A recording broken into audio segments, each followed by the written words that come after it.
sebagai seorang perempuan yang mana bahwa Allah sudah menciptakan perempuan itu dalam satu sisi diberikan kelebihan oleh Allah. Tentu saja ini Allah memiliki tujuan yang sangat besar ya, bahwa adanya perbedaan penciptaan antara laki-laki dan perempuan bukan hanya menunjukkan mengenai kudratullah, kekuasaan Allah, tetapi lebih dari itu bahwa ada visi besar Allah di sana yang harus kita implementasikan ya, bahwa visi yang bisa menghantarkan kita sebagai seorang perempuan menyandang gelar mulia dalam pandangan Allah. Nah, kalau para sahabiah yang mereka mendapatkan gelar radhiyallahu anha ya, semoga Allah meridhoinya. Kita nih di zaman yang penuh fitnah ini, apakah masih bisa meraih gitu ya, bahwa kalau kita lihat sahabiah ya, para perempuan di zaman Rasulullah, betapa mereka itu menyadari ketika Allah mengangkat derajat perempuan melalui, kan dulu kan sebelum adanya Islam perempuan itu begitu tidak berharga ya. Mungkin kita tidak akan mendiskusikan hal itu karena udah terlalu banyak. Pokoknya perempuan itu bisa diwariskan gitu ya, bahwa perempuan itu begitu hinanya ya, perempuan bisa dijual belikan, bahkan untuk melayani laki-laki ya, laki-lakinya perempuannya satu, laki-lakinya banyak, pokoknya dengan berbagai kerendahan. Ketika lahir perempuan juga mereka muswaddan ya, wajahnya menghitam karena ambek gitu ya, atau mereka marah gitu. Nah, jadi tetapi setelah Allah angkat derajat perempuan, makanya para sahabiah itu mereka menyadari dan membuat rencana-rencana besar untuk berkarya. Para sahabat itu yang mereka betul-betul mengoptimalisasikan gitu potensi sebagai perempuan, bagaimana betul-betul meningkatkan kapasitasnya ya, sehingga bisa kita lihat misalnya ada Siti Khadijah ya, seorang entrepreneur hebat yang sepertiga harta kota Mekah itu miliknya Siti Khadijah gitu. Luar biasa ya, sepertiga kota Mekah, seorang entrepreneur hebat ya, yang sangat disegani. Nah, kalau ayeuna mah siga saha aya teh nu siga kitu. Nah, itulah ya. Jadi dengan Allah mengangkat derajat perempuan itu, mereka betul-betul menunjukkan kapasitasnya, menunjukkan potensinya. Nah, kayak Siti Aisyah ya. Siti Aisyah itu adalah cendekiawati yang sangat cerdas ya, hafal ribuan hadis, setelah Rasulullah meninggal menjadi rujukan para sahabat.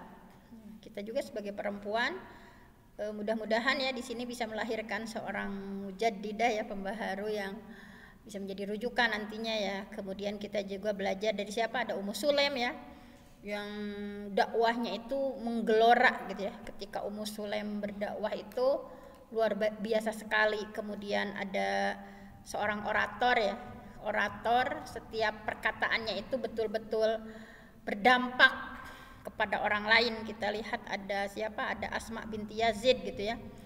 Dan banyak tokoh-tokoh perempuan yang menginspirasi. Nah, di Hardiknas ini kita sebagai perempuan mengidolakan siapa dan kontribusi apa yang akan kita berikan untuk masyarakat sekitar. Nah, jadi ya, ini apalagi sebagai aktivis perempuan tentu saja harus ada yang diidolakan ya, perempuan yang diidolakan. Misalnya saya ingin menjadi seperti siapa misalnya. Nah, di sini bahwa mudah-mudahan ya kita mendapatkan predikat khairu ummah ya, umat atau umat terbaik, yang betul-betul ya fungsi kita sebagai seorang anak di mata orang tua, kemudian seorang istri nanti ya kalau sudah punya suami, sebagai seorang ibu kalau sudah punya seorang anak ya. Nah, betul-betul harus betul-betul mampu gitu ya mengintegrasikan keseluruhannya. Kalau di Persi Sri kami ada istilah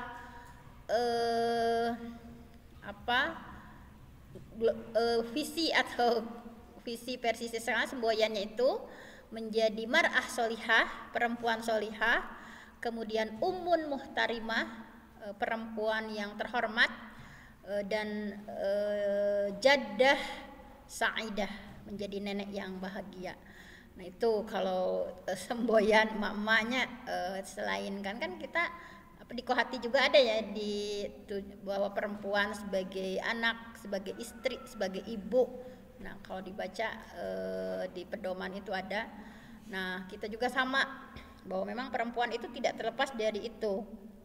Nah kemudian kita lihat, kita teladani dulu ya sebelum kiprah kita misalnya nanti ingin seperti apa dan bagaimana gitu ya. Nah ketika kita lihat para tokoh perempuan kontemporer ya, kita lihat mungkin ibu juga akan bertanya ya, di sini siapa yang diidolakan. Misalnya kita lihat ada Bunda Marwah Daud Ibrahim ya, bahwa luar biasa meraih gelar doktor di Washington University ya, dengan luar biasanya, dengan predikat yang luar biasa. Kemudian kita lihat ada Dahlia Mogahed ya, yang bagaimana sangat terampil dalam berorganisasi. Kemudian satu-satunya perempuan muslimah berjilbab yang diangkat bekerja di Gedung Putih. Nah itu kan luar biasa sekali ya. Jadi bahwa kita akan mencontoh yang mana misalnya. Kemudian banyak juga yang lain gitu ya, bahwa tidak menghalangi menjadi duta internasional ya, dengan jilbab besarnya misalnya. Kita juga memperlihatkan bahwa dengan jilbab yang kita kenakan itu bukan berarti yang berjilbab itu yang misalnya kudet atau misalnya tidak berkiprah di ranah apa misalnya. Kan kita sebagai perempuan selain punya ranah domestik, ranah publik ya, seperti tadi dicontohkan oleh para sahabiah atau perempuan-perempuan kontemporer. Nah kita pun sudah ditunggu ya kiprah kita. Nah kemudian ada Dr. Bina Sahin ya, menjadi satu pendiri organisasi ilmuwan perempuan dunia. Nah kemudian ada siapa lagi? Ada Saminasah ya, muslimah yang berkarir menjadi workshop on machine learning di Kanada ya, yang merupakan skalanya internasional. Banyak sekali ya prestasi-prestasi para perempuan hebat ya, yang mudah-mudahan prestasinya itu bernilai di mata Allah Subhanahu wa taala gitu ya. Nah, mudah-mudahan kita juga bisa meniru bahwa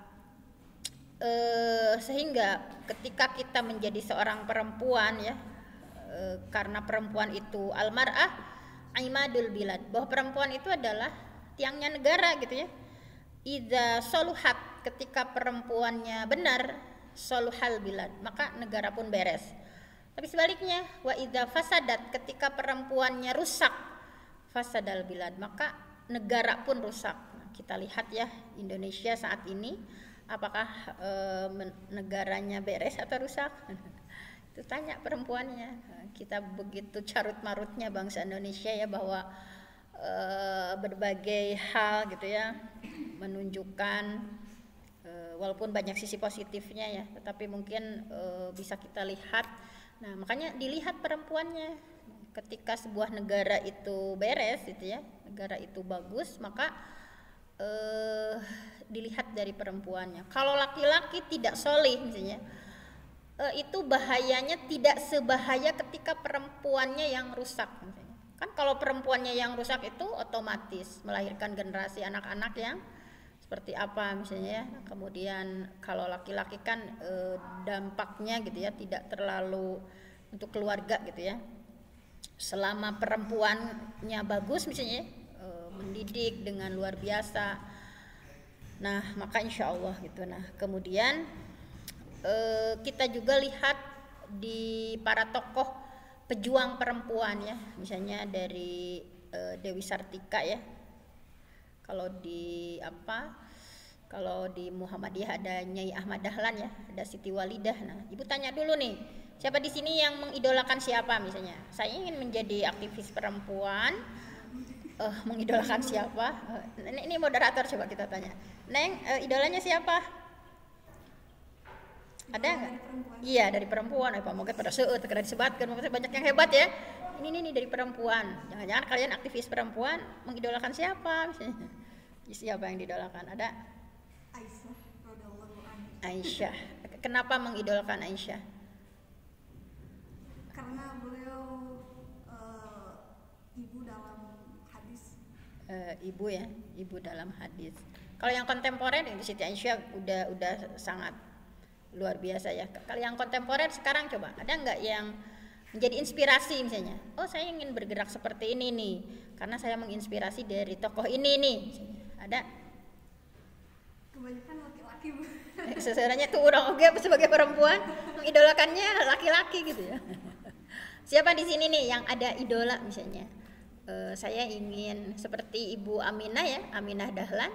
Beliau sangat terinspirasi dari Siti Rahmah ya, El Yunusiah misalnya. Ya, misalnya sehingga berkiprahnya itu mengadopsi pemikiran-pemikiran beliau misalnya. Sini siapa? Siti Rahmah. Siti Rahmah. Kenapa mengidolakan Siti Rahmah? Karena Siti Rahmah mendampingi suaminya dalam berdakwah. Mendampingi suaminya dalam berdakwah. Kemudian apa lagi coba? Siti Rahmah kan istrinya Buya Abai. Kan filmnya. Ya, ada maaf Ibu mah tadi beda dari tokoh nah berartinya. Ya, coba apa lagi?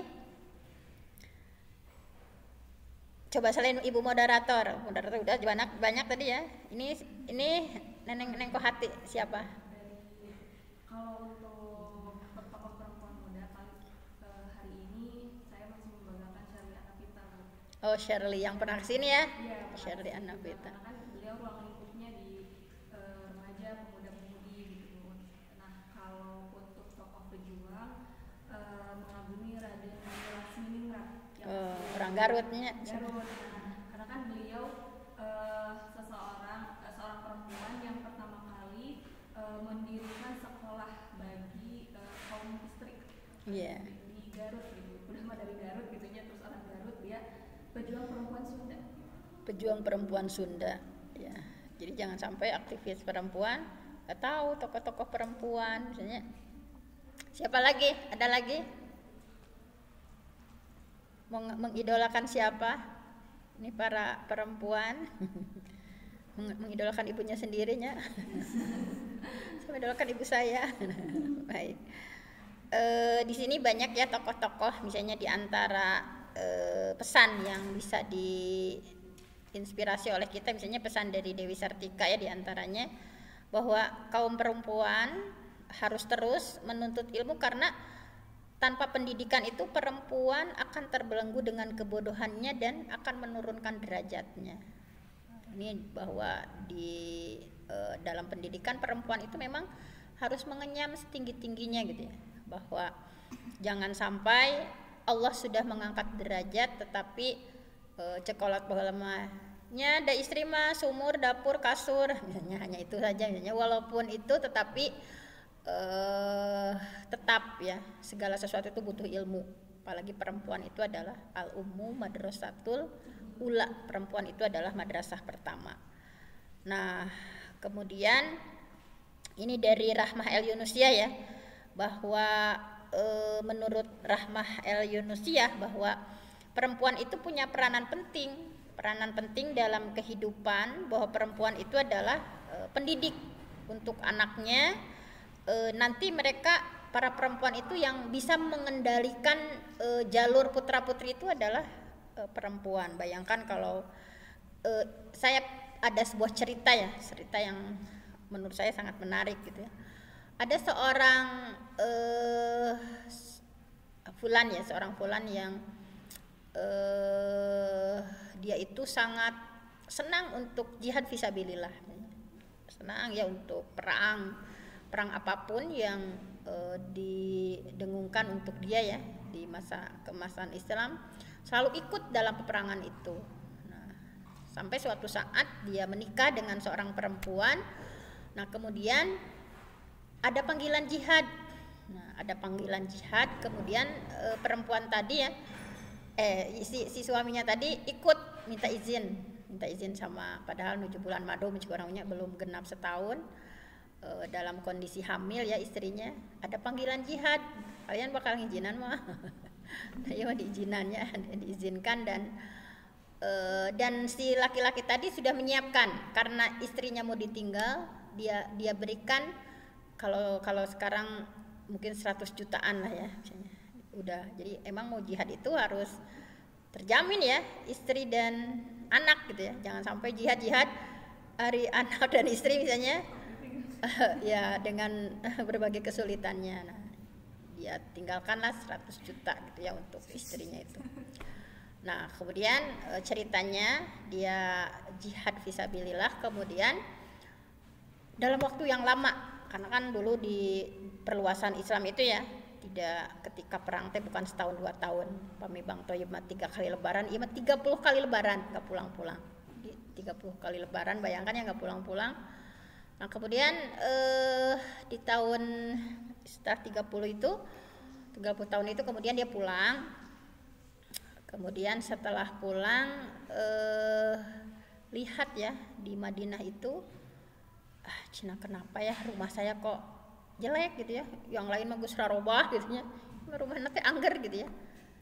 Dia hampir seuzon ya, wah jangan-jangan uang yang kan udah dikasih uang ya, udah dikasih uang misalnya dulu 100 juta zaman dulu, ayeuna mah meureun sok kumaha, jangan-jangan misalnya uangnya dipakai untuk apa misalnya oleh istrinya. Kemudian dia istirahat dulu ya di masjid di Madinah. Kemudian ketika istirahat di masjid dia sholat, kemudian mendengarkan ada ceramah ya, ada ceramah dari seorang mufti, seorang ulama yang luar biasa sekali, menyampaikan ilmunya sangat luas wawasannya sampai dia tertegun ya dengan ulama itu. Kemudian dia bertanya setelah siapa itu ya, ulama itu hebat sekali, dia siapa? Dia itu kamu asli orang Madinah bukan? Iya, saya asli orang Madinah. Masa iya orang Madinah nggak tahu siapa dia misalnya? Karena se-Madinah itu udah terkenal, pasti kalau asli Madinah dia tahu. Padahal dia kan baru pulang ya. Nah, kemudian dia bertanya lagi, coba nasabnya ya. Dan dia sangat terkejut, ternyata orang yang dia kagumi itu anaknya sendiri yang dia sudah tinggalkannya 30 tahun. Nah, kemudian dia baru ngeh bahwa ternyata uang yang diberikannya itu dipakai untuk betul-betul seorang ibu teh lamun kalian mau dikasih sakit tanya mun kanggo naon healing mah nya ibu-ibu ayeuna mah kecantikan mah gitu ya. Tapi dia luar biasa sekali sebagai seorang perempuan, sebagai seorang ibu. Makanya betapa kiprah kita sebagai seorang perempuan itu enggak muluk-muluk gitu ya. Membesarkan putra-putri kita dengan kesungguh-sungguhan gitu ya. Jangan sampai ari kanggo hal-hal apa misalnya, tetapi untuk pendidikan. Saya termasuk orang Jogja ya, jadi kepada anak-anak saya selalu begini, kita hidup sederhana tetapi raih ya ilmu itu setinggi-tingginya gitu. Jadi ibu tidak punya apa-apa, tidak bisa mewariskan apa-apa, hanya bisa mewariskan ilmu. Makanya di keluarga kami ya, ya misalnya yang pertama walaupun sudah menikah tetap S2, tetap ditargetkan S3 ya. Semuanya kalian walaupun perempuan, ibu juga perempuan, dididik dari keluarga sederhana tetapi alhamdulillah gitu ya bisa mencapai target S3 dan bukan untuk apa-apa. Karena menjadi seorang perempuan itu berat. Mendidik anak itu tidak semudah yang kita bayangkan bahwa itu ya. Jadi betapa tadi seorang perempuan tadi diberikan bekal ilmu. Bahkan ibu saya sendiri ya ketika mau meninggal itu kalau ada sisa, kalau ada harta yang ibu tinggalkan pakai untuk sekolah. Jadi itu tercamkan gitu ya dalam pikiran ibu. Sama pikiran itu ditularkan kepada anak-anak bahwa kamu harus begini misalnya, targetnya begini misalnya seperti itu. Itulah peran perempuan gitu ya.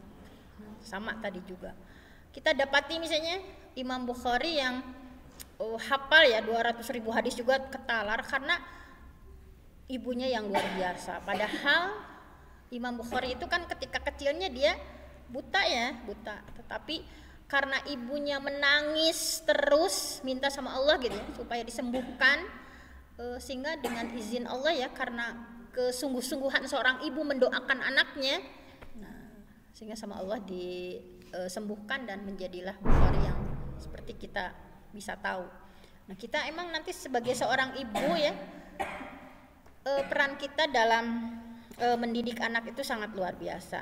Nah, kita lihat lagi ya bahwa intinya tadi ya, bahwa perempuan itu sebagai madrasatul ula harus menelurkan generasi-generasi emas ya, generasi-generasi emas yang mudah-mudahan betul-betul ya bisa kita wujudkan. Kita lihat kalau untuk kiprahnya ya, untuk yang dulu-dulu ada yang mengenal siapa Ibu Aminah Dahlan? Ya, aktivis perempuan tak apa komobaturnya. Sebagai aktivis perempuan harus tahu. Ada yang tahu siapa Aminah Dahlan? Nah, ada? Enggak, siapa coba Aminah Dahlan saha? Tahunya Aisyah Dahlannya no ayeuna. Tahunya Aisyah Dahlan cenah.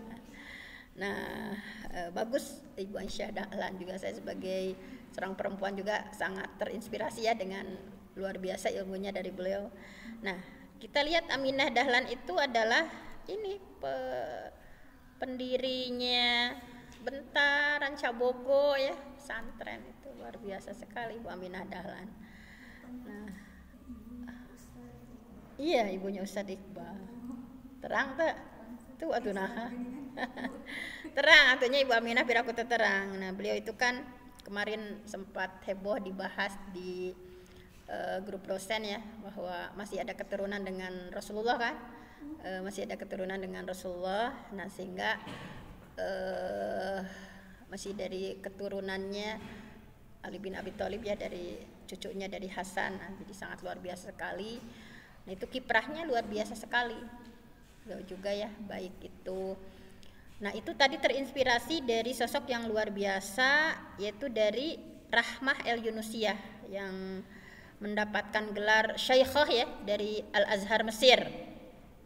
Bahwa nah, makanya kita ketika sebagai seorang aktivis perempuan itu harus baca para aktivis yang dulu itu seperti apa strateginya mereka sampai mampu membuat sekolah-sekolah besar ya, yang tadinya misalnya kayak Kartini, kayak Dewi Sartika yang asalnya di Indonesia juga sama, perempuan itu diperlakukan tidak adil ya, geus we istri mah teu kudu diajar, da sumur dapur kasur geus kitu misalnya kan dulu. Sekarang kita enggak melihat ada itu ya, karena kita sudah hasilnya hari ini sehingga kita bisa mengenyam pendidikan setinggi-tingginya. Tapi dulu kan di zamannya Kartini misalnya, di zamannya Dewi Sartika, mereka untuk mendapatkan pendidikan itu begitu sulit. Nah, sekarang di era modern kiprah kita seperti apa? Nah, ada yang tahu Siti Walidah? Ada itu aktivis perempuan tak apa Siti Walidah? Saha? Aya? Pernah dengar? Ya, coba. Lupa lagi ya. Siti Walidah itu pendiri Aisyah ya. Aisyah. Ya, istrinya Ahmad Dahlan yang terkenal dengan Nyai Ahmad Dahlan. Itu nama aslinya Siti Walidah. Kita sebagai aktivis perempuan harus banyak untuk menginspirasi itu kita harus banyak baca, banyak literasi. Ini siapa nih? Misalnya dari Nyai Dahlan ini ya luar biasa sekali.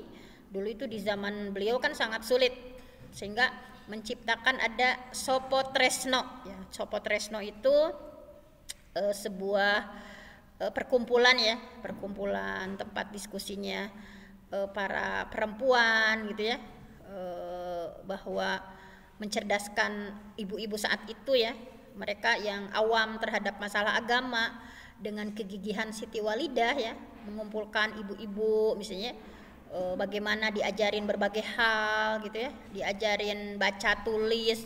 Itu sulit untuk belajar baca tulis, kemudian hal-hal lain ya, sampai kita tahu Aisyah sekarang seperti apa. Tadi juga ya Ibu Aminah sama gitu ya, menjadi pelopor ya lahirnya Jamiatul Banat. Kalau sekarang pemudi Persis mungkin ya. Nah kemudian ada yang tahu gimana kiprah Dewi Sartika? Coba ini Bandung, Garut tadi Lasminingrat ya sudah tahu. Mau misalnya sekarang Dewi Sartika, kita bisa meneladani apa dari Dewi Sartika? Tara dibaca eta tokoh-tokoh perempuan. Jadi saha tuh nu diidolakeun saha aja. Kan biasanya kita kalau kita yang menjadi aktivis perempuan, idola kita siapa ya? Oh kiprahnya begini, oh nanti saya juga kiprahnya akan seperti ini misalnya. Ada yang tahu kiprahnya perjuangan Dewi Sartika seperti apa? Nah bahwa Dewi Sartika juga sama pelopor pendidikan perempuan. Pelopor pendidikan perempuan bahwa sebagai diajarin ya. Saat itu perempuan itu keterampilan menjahit, keterampilan memasak, merajut. Nah kita juga sebagai perempuan ya, ulah aktivis-aktivis teh, hayo we diskusinya filsafat ari keperempuanan. Ada nggak sesi-sesi misalnya belajar menjahit, memasak, misalnya merajut atau apa hal-hal yang sifatnya keperempuan ada ya? Apa biasanya apa kalau di Kohati? Ada beauty class, memasak. Kebetulan nanti kita juga hari Minggu mau ngadain tur ke pembatik. Oh, tur ke pembatik ya, belajar batik. Garutan. Nah, udah bagus ya. Ada dari Himi ya diajar tentang keperempuanan, keputrian apa saja biasanya?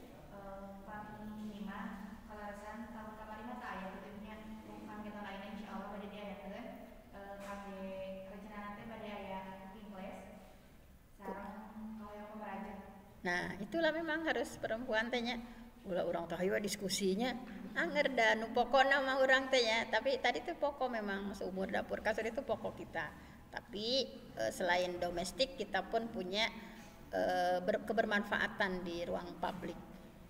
Alhamdulillah ya sudah pada itu.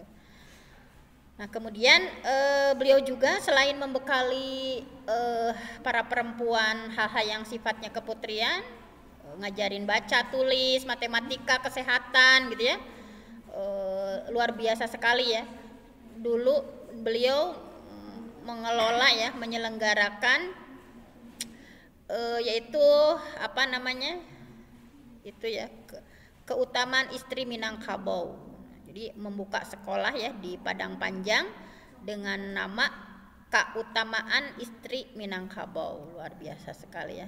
Apalagi Kartini nih. Coba, siapa yang paling mengenal sosok Kartini di sini? Ada yang bisa menggambarkan Kartini itu seperti apa perjuangannya? Kan kemarinnya 21 April selalu diperingati Hari Kartini, orang Hari Kartini. Jadi apa? Coba yang nilai yang paling kalian bisa tiru dari sosok Kartini apa? Ada? Sok memot, ya sok diborong ke umut. Paling kalau pernah membaca dan juga nonton film yang dekat ini, sosok perempuan yang emang beliau berani gitu buat keluar dari zona nyamannya. Yeah. Karena pada zaman dahulu perempuan itu kan tinggal manut aja gitu ya ke sosok ayah, ke sosok kakaknya gitu. Tapi dia kan pernah dikurung di suatu ruangan. Nah terus di sana tuh banyak buku gitu. Kalau hari ini mungkin ya kita dikurung di suatu ruangan paling sedih, nangis, stres, depresi. Tapi Kartini enggak gitu, dia baca buku-buku yang ada di sana sehingga dia berani untuk meminta kepada ayahnya supaya diizinkan untuk bertemu orang-orang pintar pada masa itu gitu. Terus dia berani membuat tulisan dan menerbitkannya di koran mungkin ya dulu mah di surat kabar sehingga karya-karya dia bisa dimuat dan dikenal oleh dulu mah kan orang-orang Belanda dan lain sebagainya. Terus dia juga kan dulu mah berani juga buat minta ayahnya buat kursus bahasa Belanda sekarang mah. Nah dari sanalah puncak dia bahwa perempuan harus punya keberanian gitu untuk mendirikan sekolah untuk para perempuan lainnya gitu. Dari sana dia juga izin lagi gitu ke ayahnya untuk mendirikan sekolah bagi perempuan-perempuan benar-benar kayak kan pendidikan perempuan pada masa itu yang tadi gitu sumur dapur kasur aja gitu yang diterapin bahwa perempuan tuh harus manut ke laki-laki gitu sampai jalan juga jongkok gitunya pada zaman dahulu mah nggak boleh gitu kayak sekarang. Ya, baik. Silakan. Sok kebanyakan perempuan-perempuan sekarang kayak memandang sosok Kartini itu sebagai sosok yang memperjuangkan pendidikan untuk perempuan dan juga anak-anak pada masa itu. Padahal salah, bukan Kartini yang berjuang dalam pendidikan, tapi kakaknya Kartini. Tapi jasa Kartini untuk kita perempuan masa kini itu adalah salah satunya itu adalah menyuarakan kegelisahan perempuan seperti contohnya yang tadi dikurung itu karena budaya zaman dulu yang itu pendidikan dari Belanda juga ya, pengetahuan dari Belanda juga bahwa perempuan itu harus dikurung dan lain sebagainya. Jadi semua paham-paham mereka yang kuno, mungkin kita bisa anggap kuno ya sekarang, itu adalah didikan dari Belanda, bukan dari leluhur kita, tapi Belanda lah yang menuangkannya sehingga kita menyerap semuanya. Ya, baik. Luar biasa ya. Jadi kenapa kita harus memahami dulu peran kiprah perempuan dulu ya, begitu mereka kesulitan untuk mewujudkannya dengan situasi yang serba sulit. Nah, kita nih sekarang yang serba mudah ya, tinggal kitanya mau. Nah, kiprah kita mau seperti apa. Nah, oleh karena itu harus betul-betul mudah-mudahan menggugah bahwa kita juga ingin misalnya mendirikan sekolah. Kalau sekarang justru sekolah yang khusus perempuan ya. Dulu di Muhammadiyah ada muslimat ya. Sekarang udah mau itu ya, enggak terlalu. Kalau dulu betul-betul gitu ya. Kalau saya waktu itu pernah ibu ke Jepang, masih ada sekolah perempuan yang betul-betul kayak hal-hal yang harus dikerjakan perempuan itu detail dipelajari. Nah, ini juga harus juga kita perjuangkan ya, jangan sampai juga kebablasan para aktivis perempuan atau para feminisme itu misalnya pokoknya yang sejajar misalnya dengan kodratnya sebagai perempuan juga dilupakan misalnya, jadi jangan sampai seperti itu ya. Nah, tadi ya tentang Kartini sudah banyak yang tahu. Kalau Rahmah El Yunusiah ada yang mengenal tadi yang ibu sampaikan, Rahmah El Yunusiah, atau ada tentang Kartini perspektif yang lain masih ada tentang Kartini misalnya dengan perspektif yang lain tadi ya, bahwa seperti apa dan bagaimana kiprahnya sehingga sangat menginspirasi kita. Ada nggak yang menambahkan? Sok, udah mau bebas kan forum kalian ini ya. Coba, ada yang mau disampaikan? Ibu moderator deh.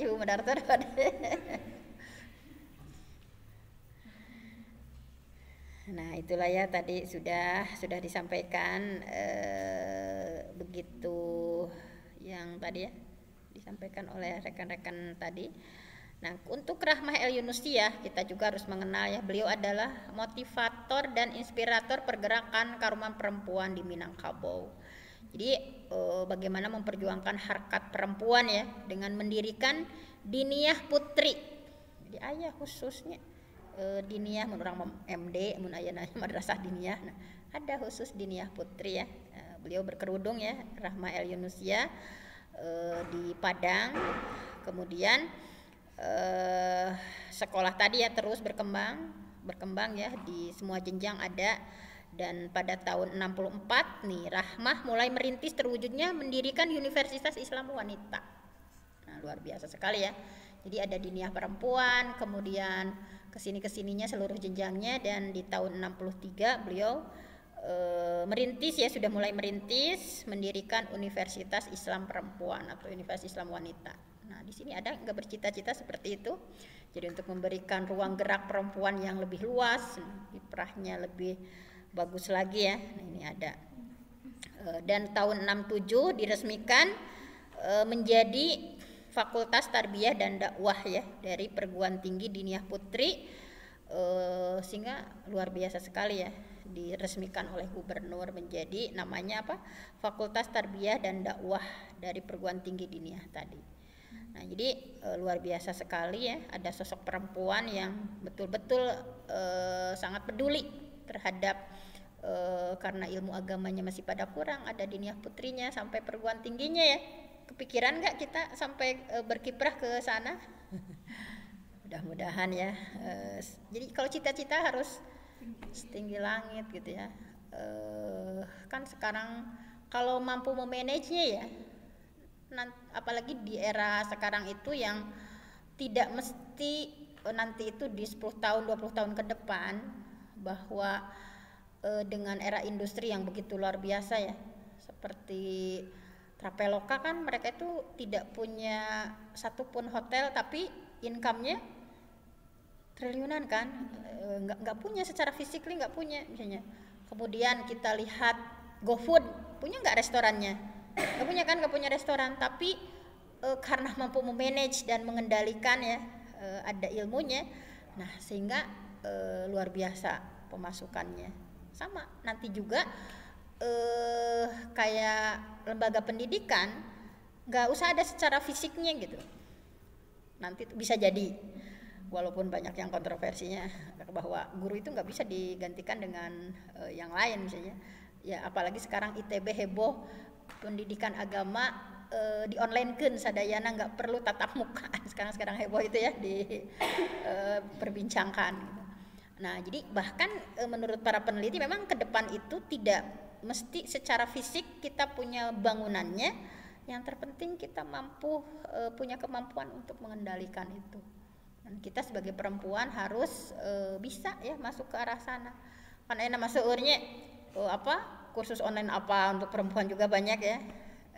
Dan ketika kita mampu menggali ilmunya, tahu kuncinya, nah mudah-mudahan kiprah kita lebih bisa lagi, karena tadi juga ya, siapa tahu 10 tahun 20 tahun ke depan itu terjadi hal-hal seperti itu.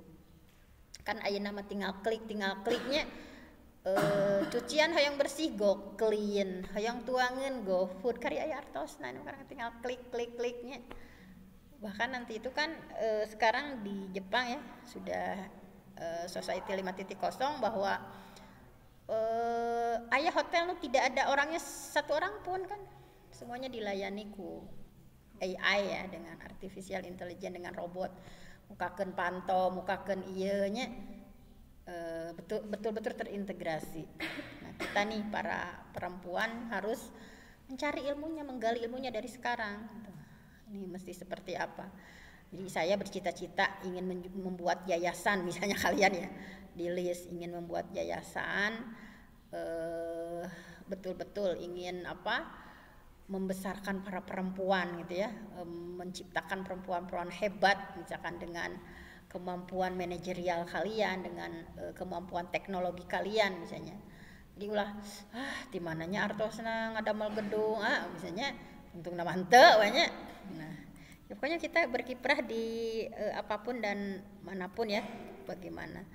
Nah, kemudian memang ada permasalahan tentang pendidikan perempuan. Jadi tadi ya sebagian masyarakat berpendapat bahwa perempuan itu memang kiprahnya di wilayah domestik saja tadi ya, sumur, dapur, kasur gitu ya. Sehingga memandang bahwa pendidikan perempuan itu tidak penting gitu ya. Percuma sekolah tinggi-tinggi, nanti juga kembali ke dapur. Saya juga banyak gitu ya, Bu Penti, nanaonan si perempuan hoyong kuliah S3 geus we awe mah cicing. Nah, kan seperti itu ya. Kan saya juga waktu ya jadi masih melekat sampai sekarang juga. Kan beda geningan sepuh tanya putra istri ka pamegatnya, mungkin masih dirasakan nggak? Ada yang masih bisa merasakan nuansa seperti itu atau sudah masih ya? Masih, apalagi di desa-desa ya. Nah, masih. Kemudian adanya pelabelan negatif terhadap perempuan yang berpendidikan tinggi misalnya.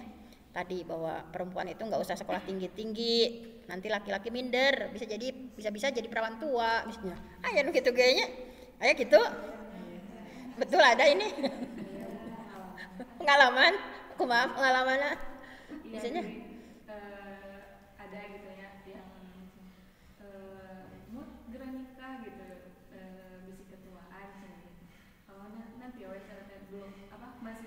hal belum dicapai kan cenah sakola wae cenah isi pada minder cenah gitu.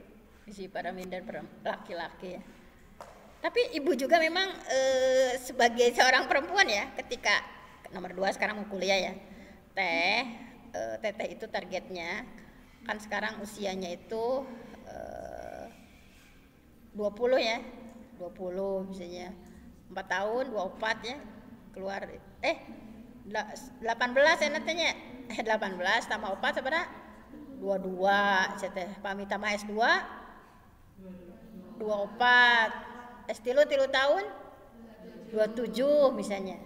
Nah saya juga sebagai ibu gitu ya, teh udah aja sampai S2 dulu, nanti nikah kalau teteh langsung S3 nanti memang laki-laki memang, tapi memang pada kenyataannya ada juga ya yang nggak mau kan, laki-laki pengennya yang di bawahnya ya kan, laki-laki ngemong atau membina kalau perempuannya sudah tapi memang masih ada juga ya kenyataan seperti itu, walaupun mungkin ini juga solusinya mesti seperti apa menurut kalian, mesti seperti apa coba dengan fenomena seperti ini menurut kalian?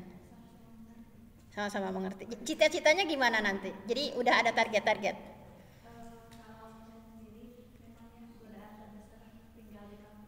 Iya. Terasa ya. Ya, kalau saya itu didukung sama orang tua untuk yang menyelesaikan dulu pendidikan. Terus kalau nikah nanti aja ya umur 24, 23, 24. Terus kalau rencana saya ingin mengalami dulu ingin merasakan kerja dulu.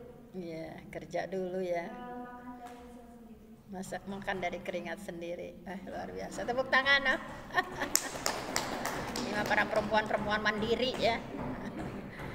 Baik, memang tapi memang tadi ya stereotip atau pelabelan negatif terhadap perempuan masih, walaupun sekarang sudah sangat modern, udah era industri ya, tetap masih ada ya. Dan itu juga kita juga jangan kebablasan, maksudnya misalnya ada komunikasi yang bagus ya, ulah pokoknya mah kita harus setinggi-tingginya gitu ya, sampai lupa kodrat kita sebagai perempuan misalnya. Nah itu juga harus itu kan. Kemudian sebagian masyarakat memang masih memandang perempuan itu rendah.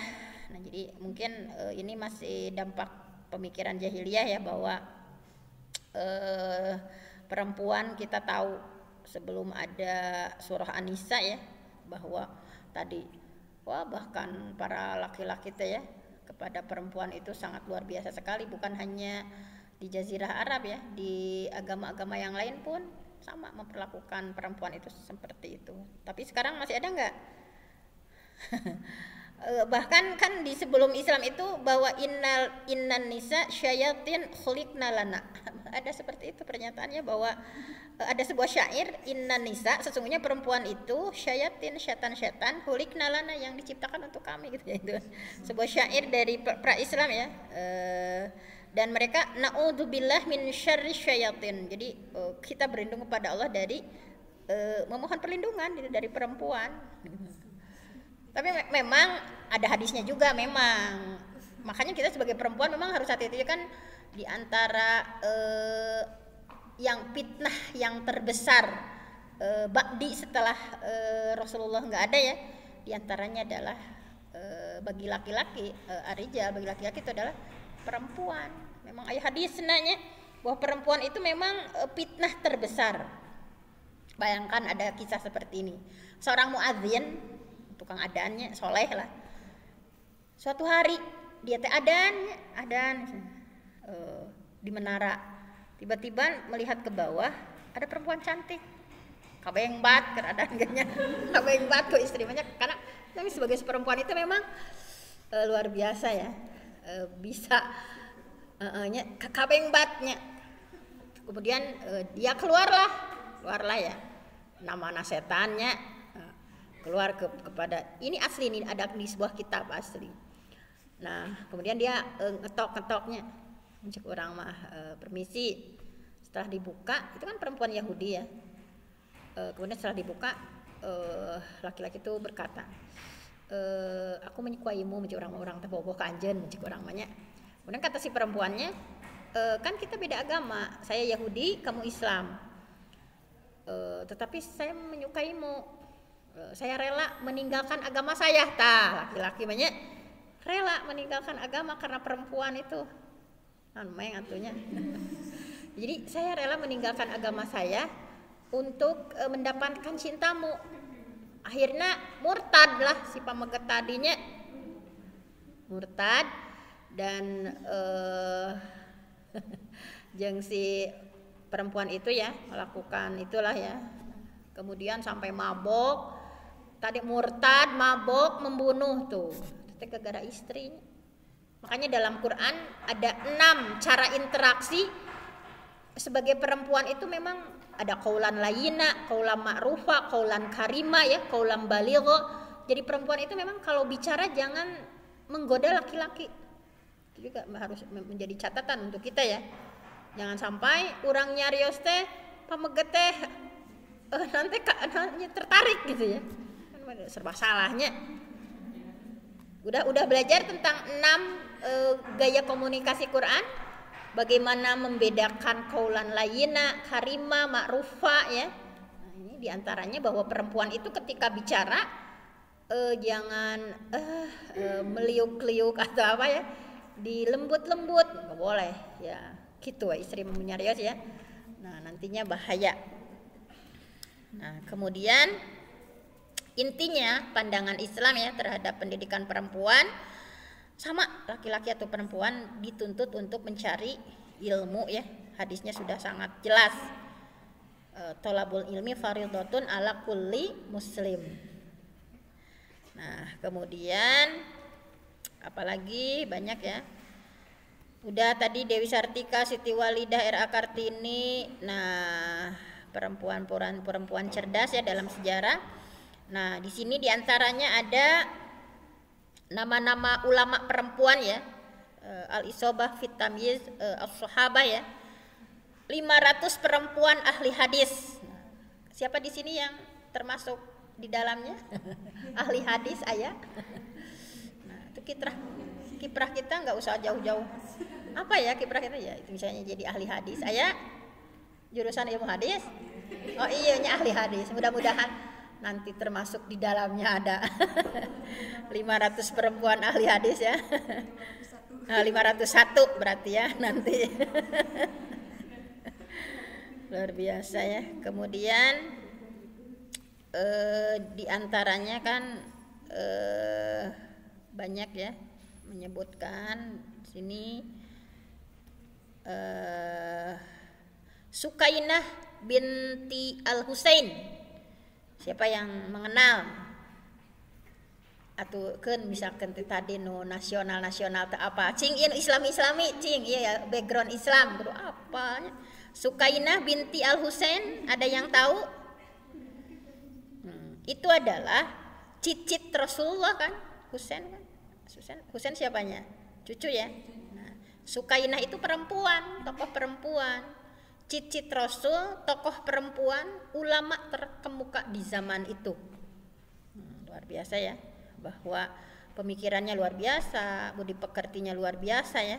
Sampai-sampai beliau menyampaikan ya bahwa amma Sukainah fa ghalibun 'alaiha al-istighraq ma'allah.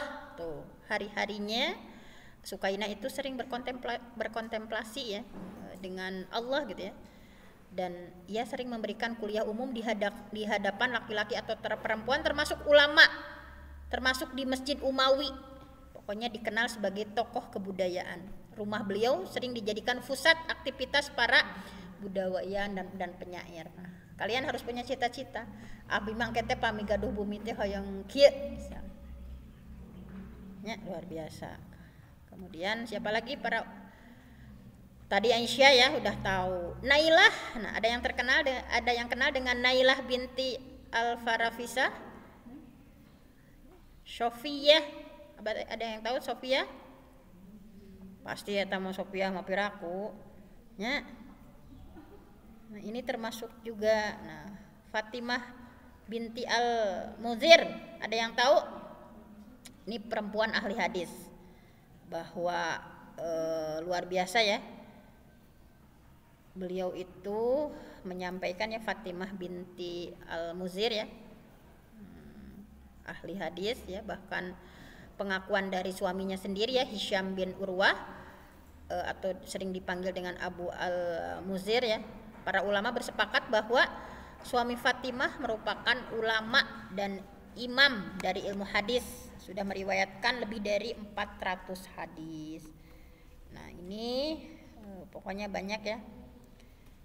Ada 78 perawi hadis perempuan. Ada yang dikenal siapa saja? Para perawi hadis perempuan ada banyak ya. Kemudian ada ahli fikih, siapa? Fatimah binti Yahya. Fatimah itu sosok perempuan yang paling luas pengetahuannya, dermawan dan bijak.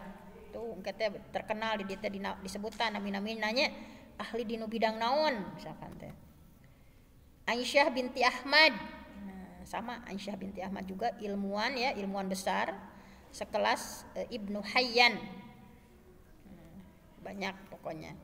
Khadijah binti Ja'far, ada yang mengenal, ahli fikih juga. Ia meriwayatkan kitab Al-Muwatta ya, karangan Al-Qanabi dari suaminya. Radiyah, ada yang tahu Radiyah? Siapa?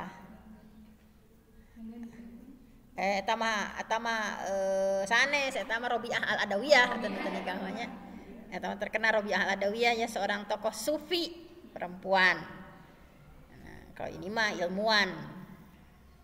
Nah, kalian teh kedah hafal perempuan-perempuan. Jadi saha atuh nu dikenal na? Eta nya tadi. Ada Profesor Bina Sahin tadi ya. Sampai PhD itu. Bina itu seorang ilmuwan perempuan memiliki gelar PhD. Mudah-mudahan di dianya aya nu jadi PhD kayaknya. Dia memiliki 12 paten untuk konstituen anti kanker. Nah, jadi profesor di bidang kesehatan tuh. Profesor Bina menulis 250 jurnal penelitian. Salah satu pendiri Third World Organization for Women in Science. Jadi kan dia pada lahir sebagai apa ya? Nanti luar biasa tuh. Kedahan nu dipikabitanya. Nah, kemudian siapa lagi? Ada kaligrafer, ada profesor fisika ya. Ada apa lagi? Ada Maryam Al-Astrolabia ya. Merupakan di bidang astronomi. Kalian hoyongna di bidang naon gitu ya. Aya murid ibu cenanya, ibu abi mah kete kuliah teh bade di luar negeri cenah. PhD mah putra-putra nage gratis sekolah. Alhamdulillah didoakeun pisan neng cenah. Nah, di sini juga sama, semuanya harus bercita-cita ya. Ada Profesor Rabia Hussein, ilmuwan di bidang bakteriologi dan imunologi. Ya, jadi para profesor-profesor ya. Rufaida, nah ini sangat terkenal Rufaida. Dan lain sebagainya lah ya. Intinya kita sebagai seorang perempuan kita mau memiliki apa? Cita-cita apa ya untuk kiprah kita sebagai seorang perempuan, kita refleksikan keahlian kita itu ingin di mana. Jadi ulah S1 masih kena bingung. Kalau kita kuliah S1 hanya batur kuliah milu kuliah, tidak ada target-target. Nah, ya hasilnya juga ya seperti itulah misalnya. Tapi kalau dari mulai S1 sudah punya target. Pokoknya saya ingin profesor di bidang hadis. Saya ingin profesor di bidang hukum. Kalau saya ke anak-anak misalnya, teteh itu misalnya kemampuan hafalannya bagus. Jadi sudah mudah-mudahan lima doa ibunya ke anaknya misalnya. Di antara yang 6 itu ada yang ahli di bidang fikih, ahli di bidang hadis, misalnya ahli di bidang tapi memang ibu termasuk pemikiran ibu tuh agak kolot gitu ya. Ibu tuh termasuk yang untuk perempuan misalnya kuliah nggak usah yang aneh-aneh. Pokoknya semuanya itu di keagamaan semuanya, pada itu nggak boleh ya. Harusnya kan dipersilahkan saja. Tetapi karena ibu mungkin karena usia kita tidak banyak, Jadi ilmu fardu ain saja dulu yang kita pelajari gitu ya. Yang ilmu fardu kifayah ya biarkan misalnya anak-anak yang lain misalnya yang mempelajarinya. Termasuk yang seperti itu. Jadi sudah dicamkan dari mu'alim itu jurusannya semuanya ilmu agama. Oh nama non IAI lah. Karena ibu cita-citanya seperti itu gitu. Tapi kalau kalian yang terpenting ada basicnya ya, mau menjadi seorang astronom, yang terpenting niatnya fisabilillah. Mau jadi seorang apapun ya, dokter atau apapun, yang terpenting fisabilillah. Nah seperti itu saja mungkin ya sebagai pemantik, nggak panjang-panjang ya, karena kalian sebagai mahasiswi tentu saja hal-hal banyak yang akan kita diskusikan. Kita sama-sama nih sebagai seorang perempuan, kedah kumaha sih misalnya kiprah kita sebagai seorang perempuan di zaman yang seperti ini gitu ya. Kontribusi apa yang bisa kita berikan? Kita sama-sama diskusikan hari ini. Nah mungkin untuk sebagai pemantik, Ibu Moderator dicukupkan sekian saja ya. Silahkan pokoknya baca ketika kita ingin ulah tokoh nawai teu apal urang teh bade nuturkeun saha misalnya, kita itu ingin mengidolakan siapa misalnya, tokohnya saja tidak kita pelajari dengan benar-benar misalnya. Oh, pemikirannya begini. Saya akan melakukan begini. Mungkin hanya itu ya. Assalamualaikum warahmatullahi wabarakatuh.